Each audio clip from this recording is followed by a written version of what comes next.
கர்த்தருடைய பரிசுத்த நாமத்துக்கு ஸ்தோத்திரம் உண்டாவதாக. எஸ்ஐயா தீர்க்கதரிசியின் புத்தகம் 51வது அதிகாரம் அதனுடைய 7வது வார்த்தையிலே நாம் இப்படி வாசிக்கிறோம். நீதியை அறிந்தவர்களே, என் வேதத்தை இருதயத்தில் பதித்திருக்கிற ஜனங்களை எனக்கு செவி கொடுங்கள். மனுஷரின் நிந்தைக்கு பயப்படாமலும் அவர்கள் தூஷணங்களால் கலங்காமலும் இருங்கள் என்று காணப்படுகிறது.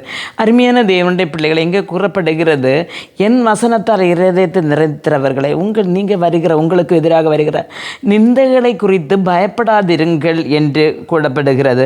அதனால் தூஷணங்கள் வரும்பொழுது கலங்காதிருங்கள். நமக்கு தெரியும், நமக்கு எதிராக இன்றைக்கு பலர் நம்ம யாருக்கும் ஒரு தொந்தரவும் பண்ணாமல் நான் வீட்டில் தானே இருந்தேன், ஆனாலும் என்னை இப்படி தூஷிக்கிறார்களே, என்னை இப்படி நிந்திக்கிறார்களே என்று கலங்கி தவிக்கிற மக்கள் ஏராளம் உண்டு.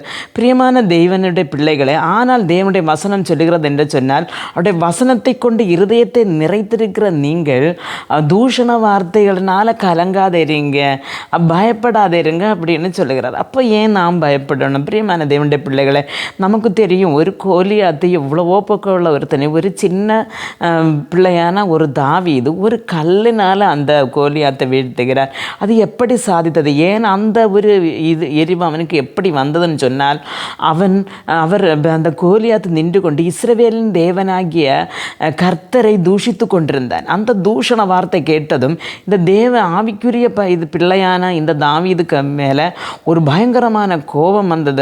அவனை எதிர்க்க வேண்டும் என்று சொல்லி. பிரியமான தேவனுடைய பிள்ளைகளை, அவன் எங்களை என்னை துஷிக்கிறான், அவன் இவ்வளவு பெரியவனாக இருக்கிறான், எங்களை கொன்று போடுவான்னு சொல்லி அவன் பயந்து ஓடியிருந்தால் அன்றைக்கு இஸ்ரவேலருக்கு ஒரு மீட்பு அல்லனா ஒரு ரட்சிப்பு கிடைத்திருக்காது. ஆனால் இந்த தாவீது எதிர்த்து நின்று அவன் கல் கொண்டு ஒரு பெரிய மனுஷனை வீழ்த்துமான்னு கேட்டால் இல்லை, அந்த கல் அவனுக்கு உள்ளால் இருந்த விசுவாசம்தான் அந்த கல்லாக போய் பதித்தது. அவன் கீழே விழுந்தான். அதுபோல் என் அருமையான தேவனுடைய பிள்ளைகளை, தேவனுடைய வசனத்தை இருதயத்தில் நிறைந்திருக்கிற உங்களுக்கு எதிராக வருகிற தூஷண வார்த்தைகள் எதிராக நீங்கள் ஜெபிக்கிற ஜெபமும் உங்களுடைய ஒரு விசுவாச வார்த்தை அது கல்லாக போய் பதித்து அது உங்களை அணுகாமல் அதை கீழே மடிந்து விடும்படியாக கர்த்தர் செய்வார். அதனால் கலங்கி தவித்து போதங்கள், ஜெபத்தோடு விசுவாசத்தோடு முன்பேறுங்கள். தூஷண வார்த்தைகள் வரும்பொழுது அதற்காக பயப்படாதிருங்கள், கர்த்தர் உங்களோடு கூட இருப்பார்.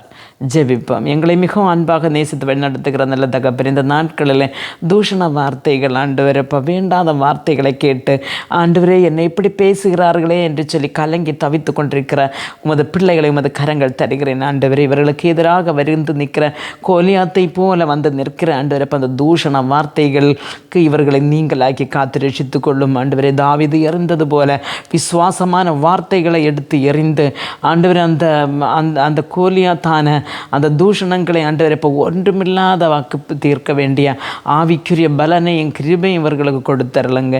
இயேசு கிறிஸ்துவின் நாமத்தில் ஜெபிக்கும் போது ஜெபத்தை கேட்டு பதில் தாரும் ஜீவனுள்ள தகப்பனே, ஆமேன்.